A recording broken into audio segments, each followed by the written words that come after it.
Hello guys, cinema ടോക്സിലെ പുതിയൊരു വീഡിയോയിലേക്ക് ഏവർക്കും സ്വാഗതം. നമ്മൾ ഇന്നിവിടെ പറയാൻ പോകുന്ന ഒരു ലേറ്റസ്റ്റ് മലയാളം മൂവി അപ്ഡേറ്റിനെ കുറിച്ചാണ്.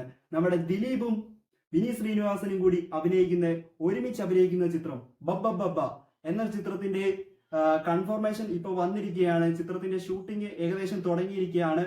ഈ ചിത്രത്തിന്റെ സംവിധാനം എടുത്തിരിക്കുന്നത് വിനീത് ശ്രീനിവാസന്റെ അസോസിയേറ്റീവായ ധനജയ് ശങ്കർ ആണ്. അദ്ദേഹത്തിന്റെ ആദ്യത്തെ സംവിധാനമാണ് ഈ ചിത്രം. എന്തായാലും നല്ലൊരു ഹ്യൂമർ ത്രില്ലർ മൂവിയാണ്. ചിത്രത്തിനകത്ത് ഏറ്റവും കൂടുതൽ അപ്ഡേറ്റ് വന്നിരിക്കുന്നത് മോഹൻലാൽ ഈ ചിത്രത്തിനകത്ത് അഭിനയിക്കുന്നുണ്ട്. ഒരു എക്സ്റ്റൻഡഡ് ക്യാമറ റോളിലാണ് ചിത്രത്തിനകത്ത് അദ്ദേഹം എത്തുന്നത്.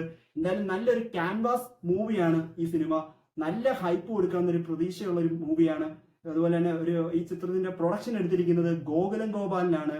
വൻ ബിഗ് ബഡ്ജറ്റ് മൂവിയാണ് ചിത്രം. എന്തായാലും ദിലീപിന് ഏറെ വർഷങ്ങൾക്ക് ശേഷമാണ് ഒരു ഹ്യൂമർ ത്രില്ലർ മൂവിയിലേക്ക് വരുന്നത്. ദിലീപേട്ടനൊപ്പം എല്ലാവിധ ആശംസകളും നേരുന്നു. അതുപോലെ ഇതുപോലെയുള്ള ലേറ്റസ്റ്റ് മലയാളം മൂവി അപ്ഡേറ്റിന് വേണ്ടി നമ്മുടെ ഈ ചാനൽ സബ്സ്ക്രൈബ് ചെയ്തിട്ടില്ലെങ്കിൽ എല്ലാവരും ഒന്ന് സബ്സ്ക്രൈബ് ചെയ്യുക. താഴത്തെ ബെല്ലൈക്കണോട് ഒന്ന് അടിച്ച് പൊളിക്കുക. അപ്പം എല്ലാവർക്കും എൻ്റെ വീഡിയോ ഇഷ്ടപ്പെട്ടെങ്കിൽ ഒന്ന് ലൈക്ക് ചെയ്യാനും സബ്സ്ക്രൈബ് ചെയ്യാനും മറക്കല്ലേ. See you guys on next video.